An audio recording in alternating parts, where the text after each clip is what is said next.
So we began a tradition at our conference in 2019 of recognizing a leader in the disability ministry field through whom the works of God are unmistakably on display.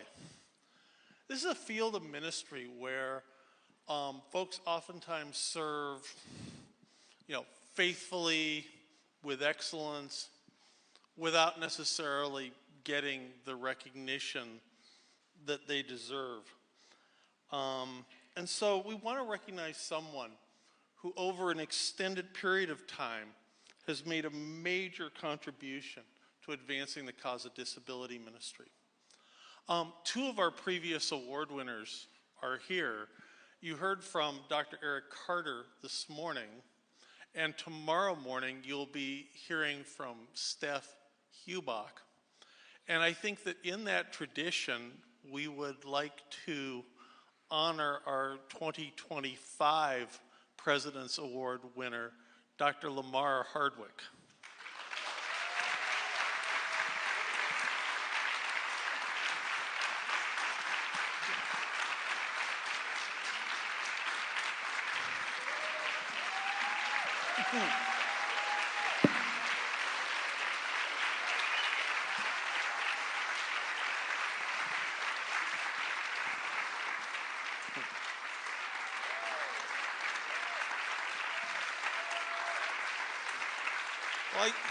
Yeah, we'll get the picture later, but one of the reasons why we had wanted to do this is that one of the reasons why our ministry hosts this conference is because we think it's really important to offer up and coming leaders platforms for becoming known, better known, connected.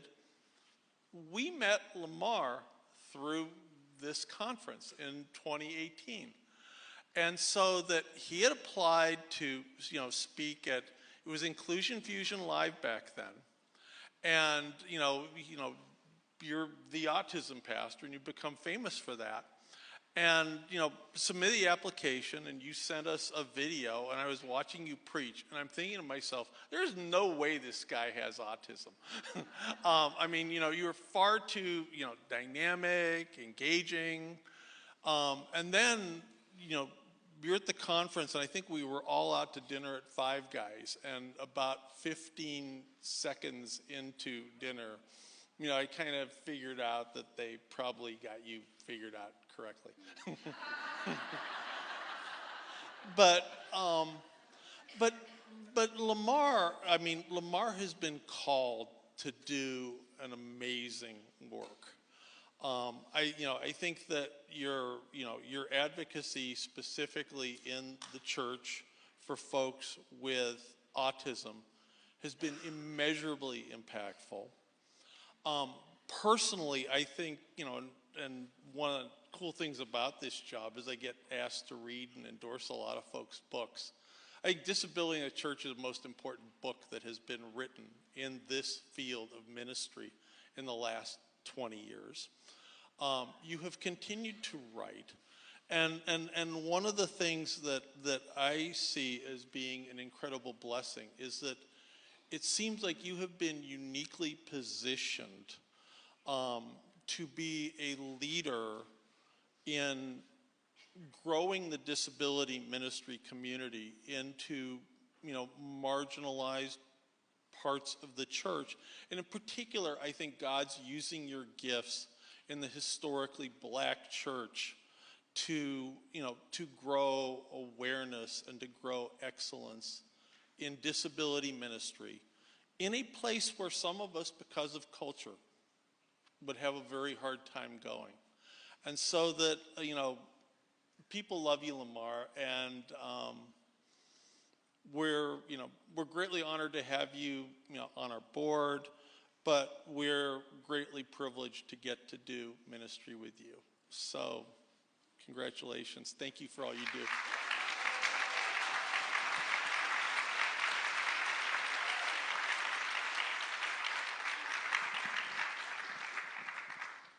So I only got 10 minutes, so just a couple of thank yous that I want to share. First, obviously, thank you to Steve and the staff and the board at Key Ministry. And I share this award with a lot of people because it is a testament to the power of pursuit. As Steve said, I showed up, I think it may have been 2017, and then I attended, and then 2018 I spoke, but I was just some guy who was trying to figure out and wrestle with his own diagnosis, being diagnosed at 36. And then Steve said, can you write for us? And then he said, can you speak at the conference? Then he said, can you be on the podcast? Then he said, can you be on the board? And I served a 3-year term and thought I was done. And Steve said, can you re-up for another 3 years? And so I started as some guy, but it's a testament to the power of pursuit. In my most recent book, I think many people missed it amongst all the things that I said, but there's a chapter in which I talk about the politics of desirability. Don't worry, we're not going to talk about politics. It just means that those who are desired, those who are wanted in our society tend to have more access to resources, but more importantly, relationships that make their life easier. And so you have so many people in our community who don't feel desired. And we work so hard. My second thank you is a thank you because we work so hard coming to these conferences because we want people to feel welcome. But sometimes we have to go beyond just wanting them to feel welcome. We've got to make them feel wanted. And no doubt you have come to this conference and you've got excellent training. You're going to go back prepared to do sensory rooms, prepared for challenging behavior, prepared for mental health issues. You come and you've got prepared, but there is a moment in which I want to actually challenge you or maybe even invite you to not just come to be prepared, but also learn to pursue. You guys know me by now, I'm a storyteller. There's a story, and I don't even know if the story is true, but why let the truth get in the way of a good story?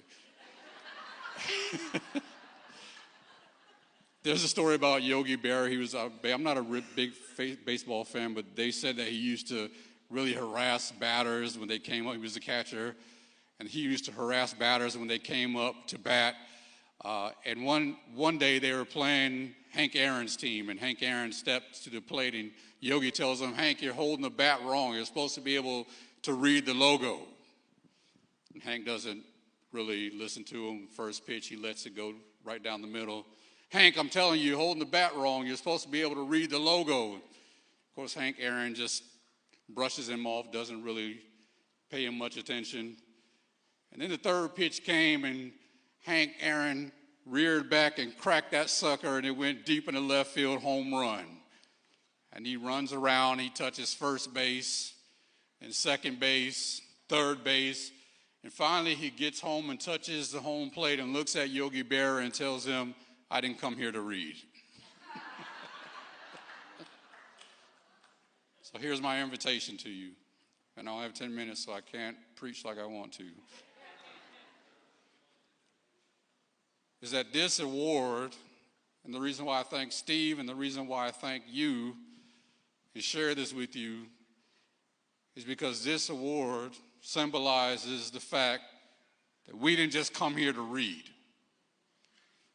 We didn't just come here to prepare.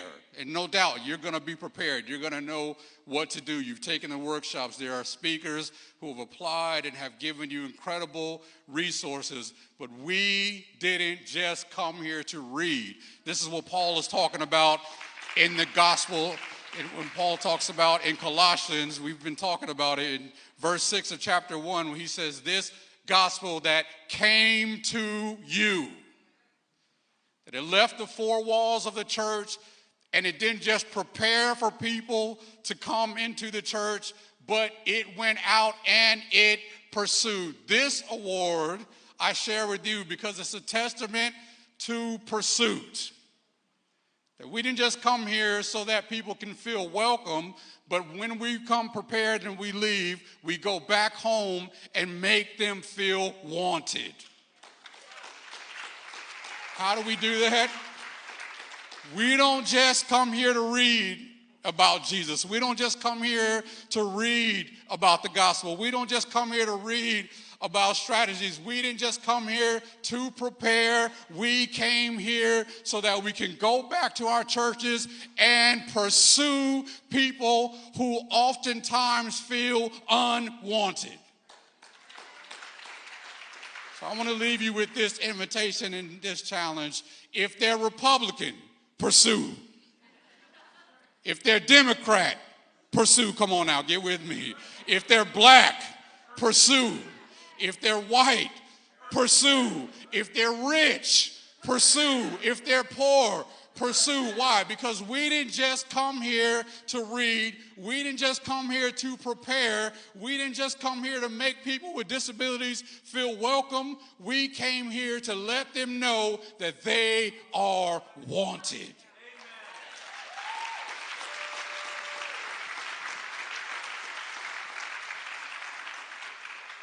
We didn't just come here to prepare for them to come to us. Like Paul said, this gospel came to you. What's the invitation? Don't just come here to prepare.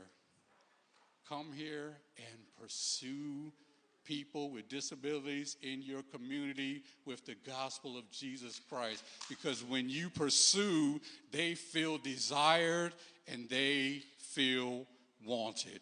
And this award is a testament to that, because that's what Key Ministry did to me. They made some guy who was trying to figure out his own autism diagnosis at age 36 feel wanted.